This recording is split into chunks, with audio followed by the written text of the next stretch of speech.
Congress party और राहुल गांधी द्वारा बार बार doctor Baba Saheb Ambedkar का अपमान किया जा रहा है।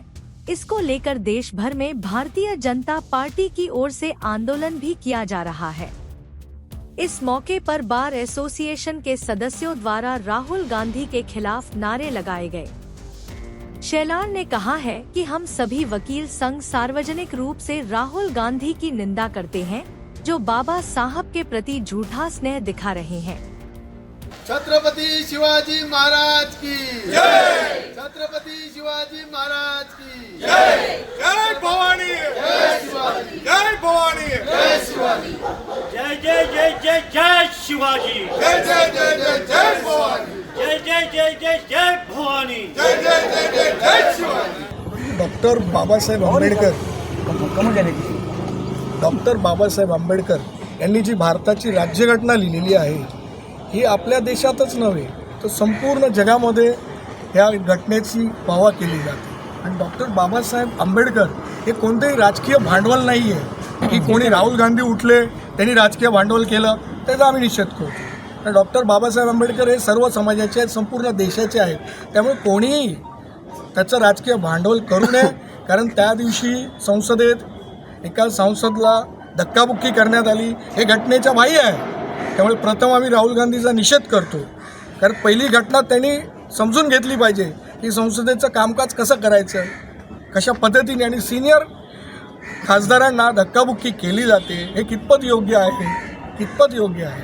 कारण आता त्यांच्याकडे काय राहिलेलं नाही आहे, म्हणून हे बाबासाहेब आंबेडकरांचा भांडवल करून ते राजकारण त्यांची पोळी भाजण्याचा प्रयत्न करत आहे, त्याचा आम्ही पूर्णपणे निषेध करतो। राज्यात नवीन सरकार स्थापन झालेला आहे, पण अद्याप अजूनही कुठली खातेवाटप झालेलं नाही आहे।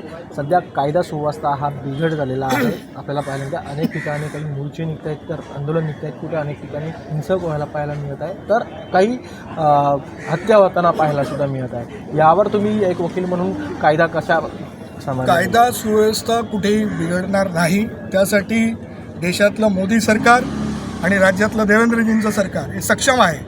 परंतु निवडणुका हरल्यामुळे विरोधकांच्या पायाखालची वाळू सरकलेली आहे। सामान्य नागरिक कुठेही कायदा सुव्यवस्था बिघडवत नाही आहेत, हे विरोधक आहेत, यांचे काहीतरी गुंड मवाली आहेत, हे कुठेतरी कायदा सुव्यवस्था बिघडवण्याचं आणि सामाजिक तंटा निर्माण करण्याचं काम करत आहेत। सामान्य नागरिक हे विकासाच्या बाजूने आहेत, त्यामुळे हा विषयच येत नाहीत की कायदा सुव्यवस्था कोण बिघडवण्याचा प्रश्नच येत नाही, ती बिघडून दिली पण जाणार नाही।